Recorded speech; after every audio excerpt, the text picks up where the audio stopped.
여러분, 혹시 대형 물류창고 내부에 들어가 보신 적 있으신가요? 천장 높이가 아파트 45층 높이쯤 되고요. 그 높은 공간에 철제 선반, 우리가 레크라고 부르는 선반이 빽빽하게 서 있습니다. 그리고 그 선반 위에는 박스, 비닐, 플라스틱 한마디로 불에 아주 잘 타는 것들이 천장 끝까지 쌓여 있죠. 자, 여기서 질문 하나 드리겠습니다. 이런 창고에서 불이 나면 천장에 달린 일반 스프링클러가 과연 불을 끌 수 있을까요? 정답부터 말씀드리면 거의 불가능합니다. 왜냐하면 일반 스프링클러는 애초에 불을 끄려고 만든 설비가 아니거든요. 이게 무슨 소리냐고요? 스프링클러가 불 끄는 거 아니었어? 하실 텐데요. 오늘 이 영상 한 편 보시면 일반 스프링클러와 오늘의 주인공인 화재 조기 진압용 스프링클러, 이 둘이 어떻게 다른지, 그리고 화재 안전기술 기준 NFTC 103B에 나오는 숫자들 13.7m, 914mm, 74도, 152mm 이 숫자들이 왜 존재하는지 완벽하게 이해하실 수 있습니다. 안녕하세요. 오늘도 어려운 기준 쉽게 풀어드리겠습니다. 바로 시작하시죠. 1장. 제어하는 스프링클러 vs 진압하는 스프링클러. 먼저 가장 중요한 개념부터 잡고 가겠습니다. 스프링클러는 크게 두 가지 철학으로 나뉩니다. 첫 번째는 화재 제어, 영어로 파이어 컨트롤입니다. 우리가 아파트, 사무실에서 보는 일반 스프링클러가 여기에 해당하는데요. 이 친구의 임무는 불을 완전히 끄는 게 아닙니다. 불이 더 커지지 않게 억누르고 주변에 물을 적셔서 불이 번지는 걸 막고 천장 온도를 낮춰서 건물이 무너지지 않게 버티는 것. 즉, 소방차가 도착할 때까지 시간을 버는 게 임무입니다. 비유하자면 권투에서 상대를 KO시키는 게 아니라 클린치로 붙잡고 버티는 선수라고 할 수 있죠. 두 번째가 오늘의 주인공, 화재 진압, 파이어 서프레션입니다. 화재 조기 진압용 스프링클러, 영어로는 ESFR이라고 부릅니다. 얼리 서프레션, 패스트 리스판스. 말 그대로 조기에 진압하고 빠르게 반응한다는 뜻이에요. 이 친구는 버티는 선수가 아니라 불이 어릴 때 초반에 KO를 노리는 선수입니다. NFTC 103B의 용어 정의를 보면 이렇게 나옵니다. 화재 조기 진압용 스프링클러 헤드란 특정한 높은 장소의 화재 위험에 대하여 조기에 진화할 수 있도록 설계된 헤드를 말한다. 핵심 단어가 높은 장소와 조기 진화입니다. 그럼 어떻게 초반 KO가 가능하냐? 비결은 두 가지입니다. 첫째, 빨리 터집니다. 감열체가 예민해서 불이 작을 때 일찍 작동합니다. 둘째, 물방울이 굵고 많습니다. 일반 헤드보다 훨씬 큰 물방울을 훨씬 센 압력으로 쏟아붓습니다. 왜 물방울이 굵어야 할까요? 여기에 물리학이 숨어 있는데요. 불이 나면 뜨거운 공기가 위로 솟구칩니다. 이걸 화재 플룸이라고 하는데 대형 창고 화재에서는 이 상승 기류가 그야말로 태풍급입니다. 물방울이 작으면 어떻게 될까요? 불에 닿기도 전에 상승 기류에 밀려 올라가거나 공중에서 증발해버립니다. 분무기로 모닥불을 끄려는 것과 같아요. 그래서 ESFR 헤드는 이 상승 기류를 뚫고 화염의 뿌리, 즉 불이 타고 있는 가연물 표면까지 도달할 수 있도록 무겁고 굵은 물방울을 만들어냅니다. 소나기가 아니라 양동이 물을 들이붓는 셈이죠. 핵심 정리. 일반 스프링클러 화재 제어 소방대 도착까지 버티기, ESFR 화재 진압 상승 기류를 뚫는 굵은 물방울로 초기의 불씨 제거. 철학 자체가 다른 설비입니다. 2장. 적용 범위. 왜 하필 레크식 창고인가? NFTC 103B 1.1을 보면 이 기준은 레크식 창고에 설치하는 화재 조기 진압용 스프링클러 설비에 적용한다고 되어 있습니다. 왜 하필 레크식 창고일까요? 레크식 창고의 화재를 상상해 보겠습니다. 철제 선반이 수직으로 10m 넘게 올라가 있고 선반마다 종이박스와 포장재가 가득합니다. 맨 아래 칸에서 불이 났다고 해보죠. 불은 어디로 갈까요? 위로 갑니다. 그런데 위에는 또 가연물이 있죠. 또 타고 또 위로 가고 선반과 선반 사이의 좁은 틈은 마치 굴뚝처럼 작용해서 불길을 빨아올립니다. 이걸 연돌 효과, 굴뚝 효과라고 합니다. 그래서 레크식 창고 화재는 일반 건물 화재와 속도 자체가 다릅니다. 불이 수직으로 솟구치는데 몇 분이 채 걸리지 않아요. 게다가 선반 안쪽 깊숙한 곳은 천장에서 뿌리는 물이 닿지도 않습니다. 과거에는 그래서 레크 선반 중간중간에 일렉 스프링클러라는 헤드를 층층이 설치했는데요. 이게 보통 일이 아닙니다. 선반 구조를 바꿀 때마다 배관도 다 뜯어 고쳐야 하고 지게차가 배관을 치는 사고도 잦았죠. 그래서 나온 발상의 전환이 ESFR입니다. 선반 안에 일일이 헤드를 넣지 말고 천장에서 압도적인 물량으로 초기에 눌러버리자. 단 조건이 있습니다. 천장에서 쏘는 물이 불까지 제대로 도달하려면 건물 구조가 그에 맞게 만들어져 있어야 합니다. 그래서 NFTC 103B는 다른 기준에는 없는 독특한 조항, 설치 장소의 구조부터 규정하고 있는 겁니다. 설비 기준인데 건축 구조부터 따지는 거죠. 이게 바로 다음 장입니다. 주의 ESFR은 아무 창고에나 설치할 수 있는 설비가 아닙니다. 건물 구조가 기준에 맞지 않으면 아무리 좋은 헤드를 달아도 성능이 나오지 않습니다. 설계 단계에서 건축과 소방의 협의가 반드시 필요합니다. 3장 설치 장소의 구조 13.7M 천장 기울기 보 간격의 비밀. 자, 그럼 NFTC 103B 2.1 설치 장소의 구조를 하나씩 풀어보겠습니다. 숫자가 많이 나오는데 외우려고 하지 마시고 왜 이 숫자인가에 집중해주세요. 첫째, 해당 층의 높이가 13.7m 이하여야 합니다. 13.7m? 굉장히 어중간한 숫자죠. 사실 이건 미국 기준 NFPA에서 온 45피트를 미터로 환산한 값입니다. 왜 상한이 있느냐? 천장이 너무 높으면 두 가지 문제가 생깁니다. 하나, 불의 열기가 천장 헤드까지 도달하는데 시간이 오래 걸려서 조기 반응이 안 됩니다. 둘, 헤드에서 쏜 물방울이 바닥에 불까지 떨어지는 동안 상승 기류에 흩어지거나 증발합니다. 즉, 13.7m는 이 높이까지는 천장 헤드만으로 진압이 가능하다는 실물, 화재 시험으로 검증된 한계선입니다. 둘째, 천장의 기울기가 1000분의 168을 초과하면 안 됩니다. 1000분의 168, 대략 9.5도 정도의 완만한 경사인데요. 천장이 기울어져 있으면 무슨 일이 벌어질까요? 뜨거운 연기와 열기류는 천장을 타고 높은 쪽으로 흘러갑니다. 그러면 정작 불 바로 위의 헤드가 아니라 저 멀리 높은 쪽 천장의 엉뚱한 헤드가 먼저 터질 수 있어요. 불은 여기서 났는데 물은 저기에 뿌리는 헛발질이 일어나는 겁니다. 그래서 천장은 거의 평평해야 하고 기울기가 크면 반자를 수평으로 설치해서 평평한 면을 만들어줘야 합니다. 셋째, 철제나 목재 트러스 구조에서 돌출 부분이 102mm를 초과하면 안 됩니다. 그리고 넷째, 보와 보 사이 간격은 0.9m 이상 2.3m 이하여야 하고요. 이 두 조항의 이유는 같습니다. 천장에 울퉁불퉁한 턱이 있으면 뜨거운 기류가 그 턱에 막혀서 고이거나 엉뚱한 곳으로 흐릅니다. 헤드의 가멸 타이밍이 꼬이는 거죠. 또 물을 뿌릴 때도 보가 우산처럼 물줄기를 가로막아 살수 그늘을 만듭니다. 보 간격이 2.3m를 넘는 경우에는 보로 구획된 천장 면적이 28제곱미터를 넘지 않도록 해서 열기가 한 칸에 갇혀 있다가 정확히 그 칸의 헤드를 작동시키도록 유도합니다. 다섯째, 이게 정말 재미있는 조항인데요. 창고 내의 선반 등의 형태는 하부로 물이 침투되는 구조로 할 것. 무슨 말이냐면 선반 바닥이 꽉 막힌 철판이면 안 되고 그물망이나 살대처럼 물이 아래로 빠지는 구조여야 한다는 겁니다. 왜일까요? 천장에서 쏟아진 물이 맨 윗칸 선반에서 막혀버리면 정작 아래 칸에서 타고 있는 불에는 물 한 방울 닿지 않겠죠. 물이 위에서 아래로 폭포처럼 흘러내리면서 모든 칸을 적셔야 진압이 됩니다. 감리 실무 팁 ESFR 현장에서 제가 가장 먼저 확인하는 게 바로 이 2.1입니다. 헤드나 배관보다 건물 뼈대가 먼저예요. 층고, 천장 기울기, 보간격, 선반 구조. 이 네 가지 중 하나라도 어긋나면 설비 전체가 무용지물이 될 수 있습니다. 준공 후에 건물 구조를 고치는 건 사실상 불가능하니까요. 4장. 수원 3개 가지배관 4개 헤드 60분의 의미. 이제 물 이야기를 해보겠습니다. 불을 끄려면 물이 있어야겠죠. 그럼 물을 얼마나 준비해야 할까요?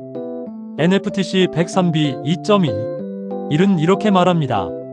수리학적으로 가장 먼 가지배관 3개에 각각 4개의 스프링클러 헤드가 동시에 개방되었을 때 헤드 끝의 압력이 기준값 이상으로 60분간 방수할 수 있는 양 이상.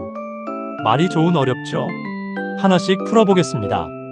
먼저 가지배관 3개에 각각 4개의 헤드, 즉 헤드 12개가 동시에 터지는 상황을 가정합니다. 일반 스프링클러는 기준 개수가 10개, 20개, 30개 이렇게 가는데 왜 ESFR은 12개일까요? 생각해보세요. ESFR의 철학은 조기 진압입니다. 불이 어릴 때 잡는 거예요. 제대로 설계된 ESFR이라면 불 주변에 헤드 몇 개만 터지고 상황이 끝나야 정상입니다.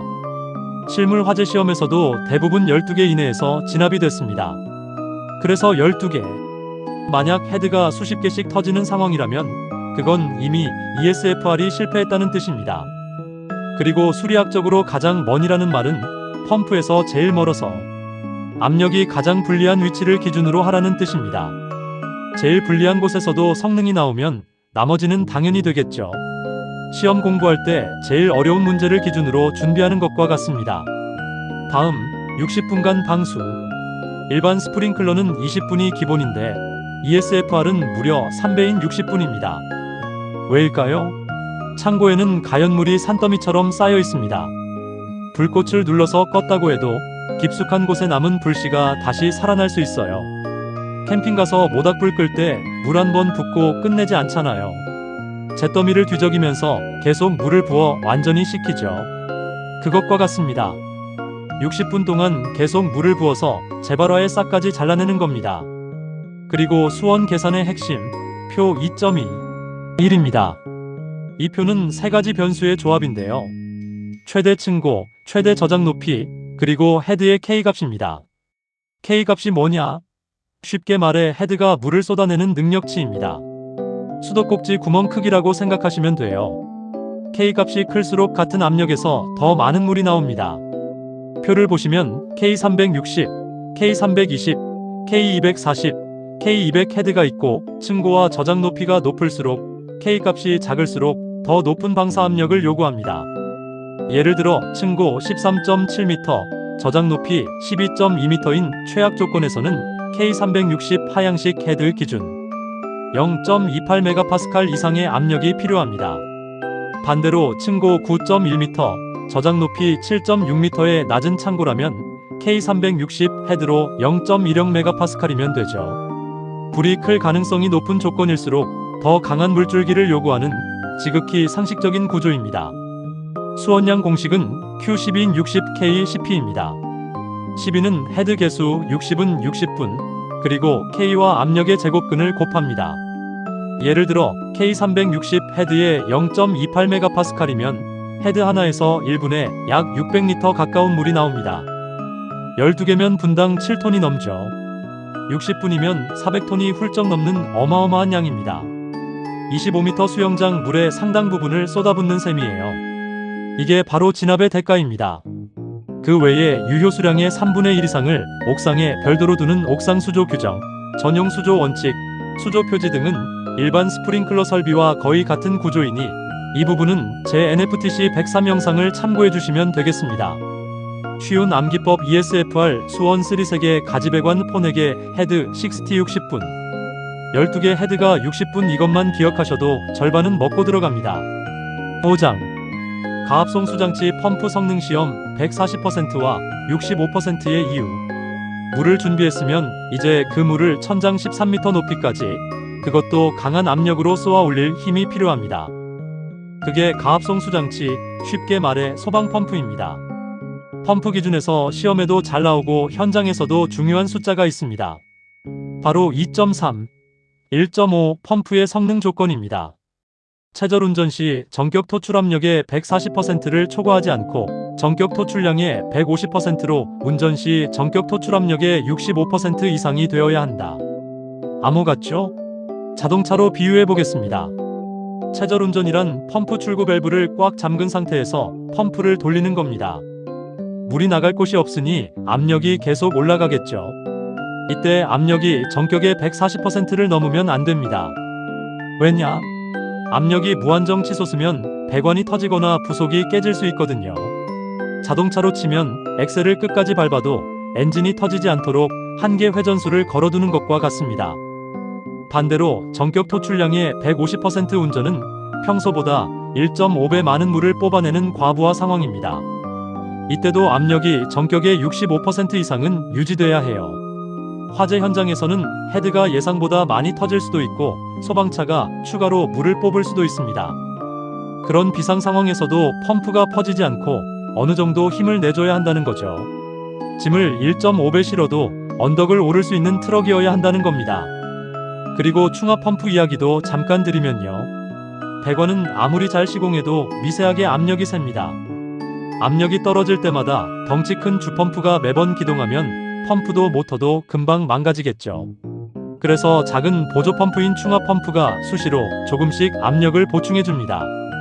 큰형님은 진짜 화재 때만 나서고 평소 잔심부름은 막내가 하는 구조입니다. 또 하나 2.3, 1.14를 주목해주세요. 가압송 수장치가 기동이 된 경우에는 자동으로 정지되지 않도록 할 것. 즉, 주펌프는 한번 돌기 시작하면 사람이 끄기 전까지 멈추면 안 됩니다. 왜일까요? 화재 중에 압력이 잠깐 회복됐다고 펌프가 스스로 꺼져버리면 한창 물을 뿌려야 할 헤드에 물이 끊깁니다. 불 끄다 말고 수도가 잠기는 상황, 상상만 해도 아찔하죠. 그래서 정지는 반드시 사람의 판단으로만 하도록 한 겁니다. 단, 충화 펌프는 예외입니다. 주에 체절운전 시 물이 갈 곳이 없으면 펌프 안에 물이 계속 돌면서 수온이 올라갑니다. 그래서 체크밸브와 펌프 사이의 구경, 20 이상의 순환 배관과 체절압력 미만에서 열리는 릴리프 밸브를 설치해 뜨거워진 물을 빼줍니다. 성능시험 배관의 유량 측정 장치는 전격 토출량의 175%까지 측정 가능해야 한다는 것도 함께 기억해두세요. 6장 방호구역 유수검지 장치 배관 왜 반드시 습식이어야 하나? 이번 장은 물이 지나가는 길, 배관 이야기입니다. 그 전에 방호구역부터 짚고 가죠. 하나의 방호구역, 그러니까 유수검지 장치 하나가 책임지는 구역의 바닥 면적은 3,000제곱미터를 넘으면 안 됩니다. 그리고 하나의 방호구역은 원칙적으로 2개 층에 걸치면 안 돼요. 왜 구역을 쪼갤까요? 구역이 너무 크면 경보가 울려도 어디서 불이 났는지 찾기가 어렵습니다. 또 점검이나 수리를 할 때 잠가야 하는 범위도 너무 커지죠. 학교에서 한 반에 학생이 너무 많으면 담임 선생님이 관리가 안 되는 것과 같습니다. 유수검지 장치는 물이 흐르는 걸 감지해서 신호를 보내는 장치인데 바닥에서 0.8m에서 1.5m 사이 높이에 설치하고 출입문 상단에 유수검지 장치실이라는 표지를 달아야 합니다. 사람이 서서 점검하기 딱 좋은 높이, 그리고 소방대가 왔을 때 한눈에 찾을 수 있는 표시. 전부 사람을 위한 규정입니다. 자, 그리고 이번 장의 하이라이트. NFTC 103B 2.5 1. 단 한 줄입니다. 화재 조기 진압용 스프링클러 설비의 배관은 습식으로 해야 한다. 습식이 뭐냐? 배관 안에 평소부터 물이 꽉 차 있는 방식입니다. 반대로 건식은 평소에 배관에 압축 공기가 들어있다가 헤드가 터지면 공기가 먼저 빠지고 그 다음에 물이 도착하는 방식이에요. 추운 지역의 동결 문제 때문에 쓰는 방식이죠. 그런데 ESFR은 왜 건식을 금지하고 습식만 허용할까요? 이름을 다시 보세요. 얼리 서프레션, 패스트 리스판스. 조기, 신속이 생명인 설비입니다. 건식은 헤드가 터진 후 공기가 빠져나가는 시간 몇십 초가 걸립니다. 일반 화재라면 그 정도 기다릴 수 있어요. 하지만 레크식 창고의 불은 굴뚝 효과를 타고 분 단위가 아니라 초 단위로 자랍니다. 물이 몇십 초 늦게 도착하면 조기 진압의 골든타임은 이미 끝나 있습니다. 119에 전화했는데 잠시만요. 출동 준비 좋은 하고요라고 하는 것과 같아요. ESFR은 헤드가 터지는 그 순간 즉시 물이 쏟아져야 합니다. 배관에서 또 하나 재미있는 규정 2.5 10.1입니다. 토너먼트 배관 방식이 아닐 것. 토너먼트 방식이란 스포츠 대진표처럼 배관이 좌우 대칭으로 계속 둘로 갈라지는 방식인데요. 갈라지는 분기점마다 물의 마찰 손실이 커지고 압력이 뚝뚝 떨어집니다. 굵고 강한 물줄기가 생명인 ESFR에서 압력 손실은 치명적이죠. 그래서 가지배관은 한 줄에서 빗살처럼 뻗어나가는 단순한 구조로 만들고 한쪽 가지배관의 헤드는 8개 이하로 제한합니다. 가지배관 사이 거리는 2.4m 이상 3.7m 이하인데 천장 높이가 9.1m 이상이면 3.1m 이하로 더 좁혀야 합니다. 천장이 높을수록 물이 떨어지며 퍼지는 동안 빈틈이 생기기 쉬우니 헤드를 더 촘촘히 배치해 살수 구멍을 없애는 겁니다. 그리고 시공 품질 관련해서 배관용 스테인리스 강관을 용접할 때는 텅스텐 불활성, 가스 아크 용접, TIG 용접으로 해야 한다는 규정도 있습니다. 일반 용접보다 이물질이 적고 깔끔해서 배관 내부 부식과 찌꺼기를 줄일 수 있기 때문입니다. 헤드 구멍이 막히면 큰일이니까요. 핵심 정리 ESFR 배관 3원칙 무조건 습식 즉시 방수, 토너먼트 금지 압력 손실 최소화, 한쪽 가지 배관 헤드 8개 이하. 셋 다 이유는 하나, 강한 물줄기를 1초라도 빨리입니다. 7장 헤드 914, 74 숫자 하나하나에 담긴 이유. 이제 설비의 최전선 헤드입니다. NFTC 103B에서 숫자가 가장 많이 나오는 파트인데 하나씩 이유를 붙여드릴게요. 첫째, 헤드 하나의 방호 면적은 6.0제곱미터 이상 9.3제곱미터 이하. 하한이 있는 게 특이하죠? 헤드를 너무 촘촘히 달면 좋을 것 같은데 왜 6제곱미터 이상일까요? 헤드가 너무 가까우면 먼저 터진 헤드의 물이 옆 헤드를 적셔서 식혀버립니다. 그러면 옆 헤드는 시원한데? 불 안 났네? 하고 작동을 안 해요. 이걸 스키핑 현상이라고 합니다. 정작 터져야 할 헤드가 건너뛰어지는 거죠. 그래서 너무 가까워도 너무 멀어도 안 되는 적정 거리가 있는 겁니다. 둘째, 헤드의 반사판은 저작물 최상부와 913mm 이상 띄울 것. 약 91cm, 어른 허리 높이 정도의 공간인데요. 헤드에서 나온 물은 반사판에 부딪혀 우산 모양으로 퍼집니다. 그런데 짐을 천장 코앞까지 쌓아버리면 물이 퍼질 공간 자체가 없어요. 물이 채 퍼지기도 전에 짐 꼭대기에 막혀서 바로 아래만 적시고 옆은 못 적십니다. 살수 패턴이 완성되는 데 필요한 최소한의 물의 활동 공간이 913mm입니다. 셋째, 하향식 헤드의 반사판은 천장 아래 125mm에서 355mm 사이에 위치할 것. 천장에 너무 붙으면 천장을 타고 흐르는 열기류의 한가운데에 들어가지 못해 감지가 늦고 너무 내려오면 뜨거운 공기층 아래로 벗어나서 역시 감지가 늦습니다. 열기류가 가장 잘 모이는 골든존이 바로 이 구간인 겁니다. 넷째, 헤드의 작동 온도는 74 이하일 것. 일반 스프링클러는 설치 장소에 따라 더 높은 온도의 헤드도 쓰는데 ESFR은 74 이하로 못을 박았습니다. 이유는 단순합니다. 조기 진압이니까요. 빨리 반응해야 하니 가멸체도 예민한 걸 쓰라는 겁니다. 다만 보일러실처럼 주변 온도가 평소 38 이상인 곳은 오작동 우려가 있으니 그 온도에서 공인기관 시험을 거친 헤드를 쓰도록 예외를 뒀습니다. 다섯째, 장애물 규정입니다. 천장 근처에 덕트, 조명, 전선관 같은 장애물이 있으면 장애물과 헤드의 수평거리에 따